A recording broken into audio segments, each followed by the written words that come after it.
নমস্কার, আমি আচার্য সোমনাথ শাস্ত্রী। মকর রাশির জাতক জাতিকাদের ক্ষেত্রে জুলাই মাস কেমন যাবে? প্রথমত আপনাদের ভাগ্যপতি এবং কর্মপতি একত্রে অবস্থান করছে, এটা অতীব শুভ একখানা যোগ।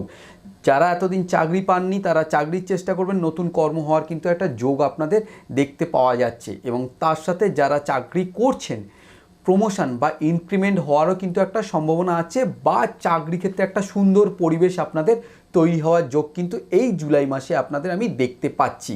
তবে শরীর নিয়ে একটু সতর্ক থাকবেন, শরীর নিয়ে একটা ডিস্টার্বের কিন্তু সময় এই জুলাই মাস। কোমর থেকে নিম্নাঙ্গের পীড়া, মানে কোমর থেকে একটু সমস্যা দেখা যাবে আপনাদের ক্ষেত্রে এই জুলাই মাসে।